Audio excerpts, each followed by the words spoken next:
Okay, everybody, my name's Kenny. We're going to do an in-cab inspection on an International for the Utah CDL test. This will be an in-cab inspection complete with a three-way brake test and an air test.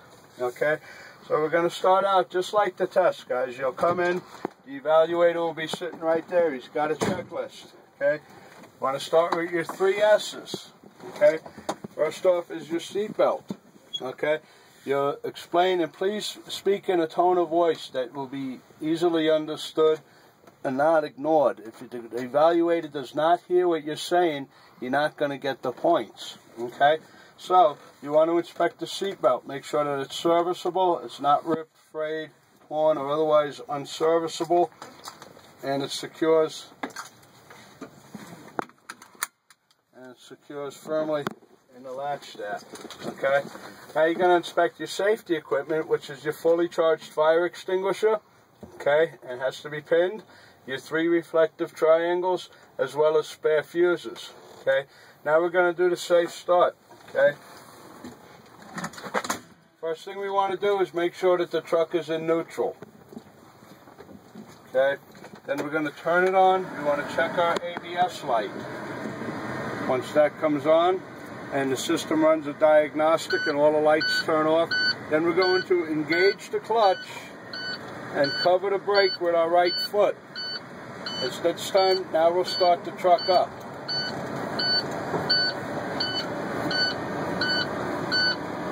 Alright, so now we're going to inspect the gauges. Okay, the first thing we want to do is inspect the oil pressure right here. We're looking for between 20 and 40 or 40 and 60, depending on manufacturer's specifications. We're looking at the temperature of the water. We're looking for a gradual rise to an operating range of 180 to 210 degrees.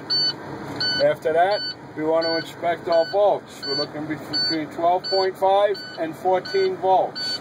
Okay. The next thing we want to check is our air. We want the air to rise to an operating range of 100 to 125 pounds. Okay? Once we're done with that, we're going to turn on the lights. On the Internationals, the lights turn on over here. Okay? Once they're on, we'll check our left turn signal, our right turn signal, our 4-ways, okay, as well as our high beams. Alright? Now we're going to check our horns. That's our city horn. It's like being hit with a roll of toilet paper. And then over here is our air horn. Okay, we don't have any air horn right now because we don't have enough air. Okay, so we'll go back to that. Okay, now let's move over here and we'll check our heater. Okay, as well as our defroster. The air conditioning is not on the test. DOT does not care if your air conditioner works, but you have to have defrost, okay, and you have to have heat. So then let's move over here to our windows, okay. Windows work, okay. Now let's check our mirrors. Left side first, they work, and then we'll move over to the right side. They work. Let's check our windshield wipers, okay, and check the fluids. On this truck, sometimes it works, more often than not it doesn't. Okay, now we'll go back to our air horn. Okay, and our city horn. Okay, that completes the in-cab. Okay, now we're going to do the 3-way brake test. I'm going to show you how to do it. Okay, but on the test you can talk your way through it. But I find it helpful if people know how to actually do it before they recite it. Okay, so again, the first thing we want to do, make sure the truck is in neutral. Okay, we're going to chock the wheels. We chock the wheels by putting the transmission in low. Okay, and we're going to release our tractor brake, our trailer brake, and we're going to check the tractor brakes by simply doing a tug. Okay, okay, they seem to be working just fine.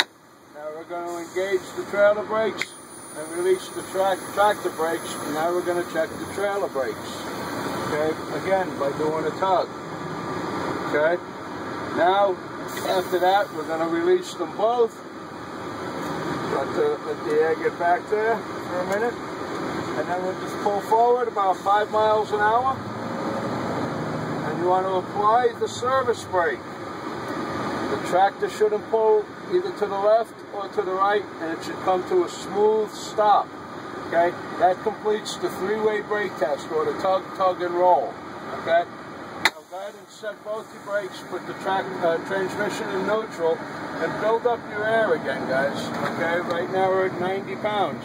Remember, we need an operating range of 100 pounds to even move the truck. But to do this test, the air test, okay, we're gonna listen for the air kick out at 125 pounds. It's gonna go. Okay, so let's keep an eye on the air gauges over here, right over here. You got your front and you got your rear. Okay, now let's listen for that kick out. Okay, it has a governor on it. Okay, we got one.